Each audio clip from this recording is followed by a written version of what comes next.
qui était organisée par Urgence Palestine et dans laquelle un animateur, un organisateur de cette manifestation indiquait qu'il fallait continuer à être, en parlant à la foule qui était là, ce déluge d'Al-Aqsa. Ce déluge d'Al-Aqsa, c'est effectivement ce qui s'est passé le 7 octobre.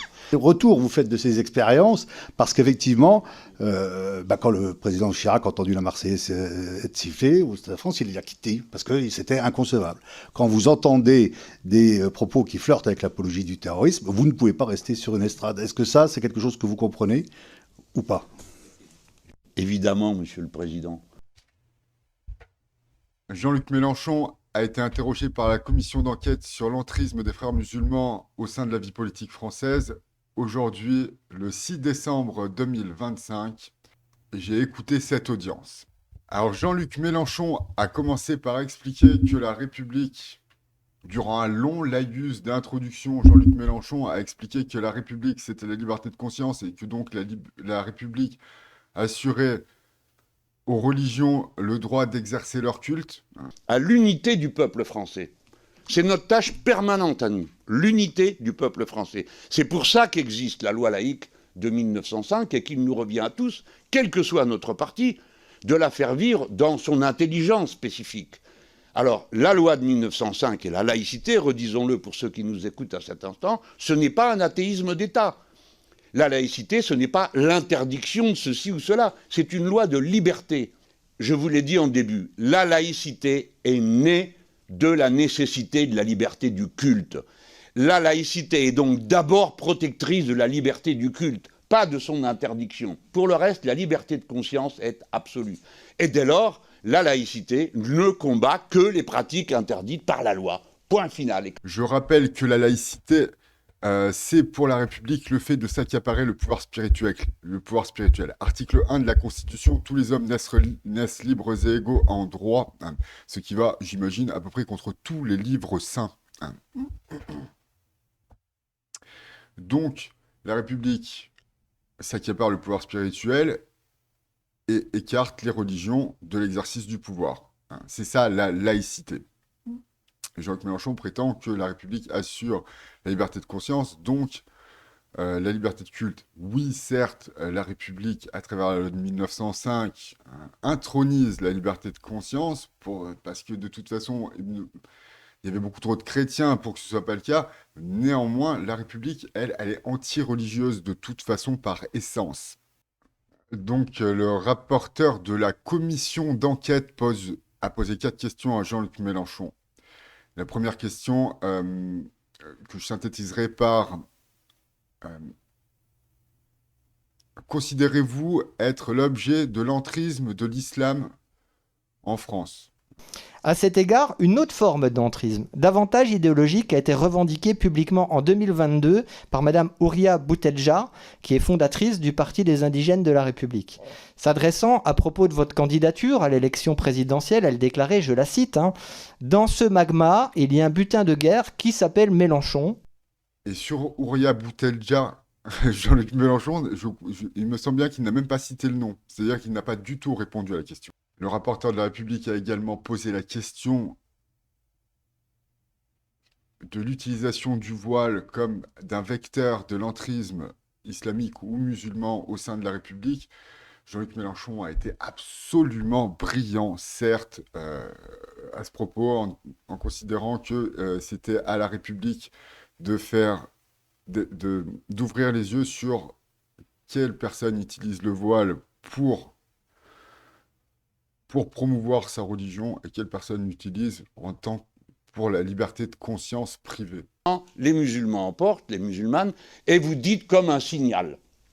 Bon, je ne vais pas contester que certaines personnes portent un foulard comme un signal religieux de leur appartenance à la religion musulmane. Je ne peux m'empêcher de rappeler que voiler les petites filles, c'est sexualiser les enfants.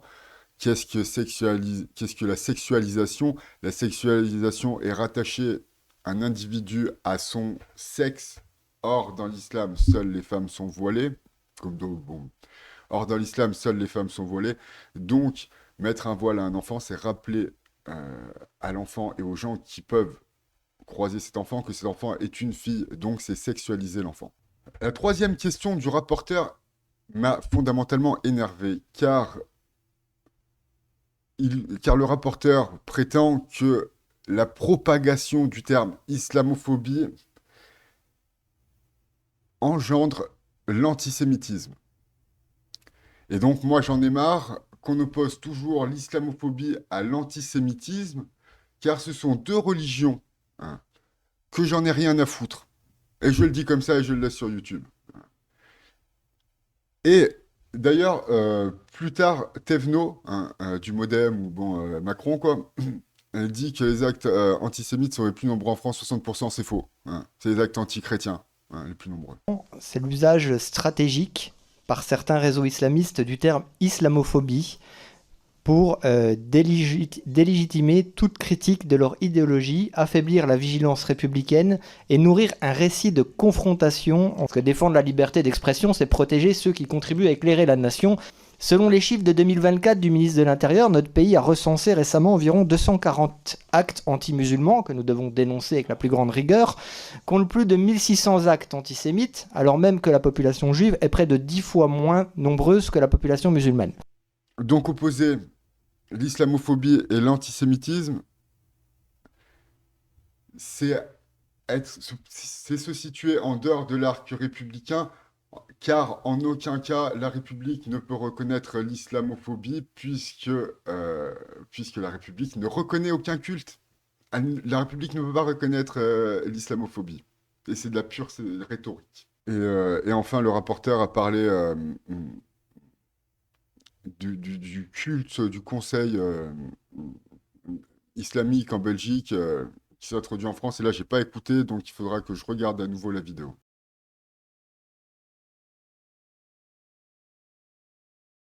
Donc, quand Thévenot interpelle Mélenchon sur Rima Hassan, il ne répond pas non plus. Je dirais à Mélenchon, sur Thomas Porte, je mettrai l'extrait après, sur Thomas Porte, sur Boutelja, sur Rima Hassan, il ne répond pas.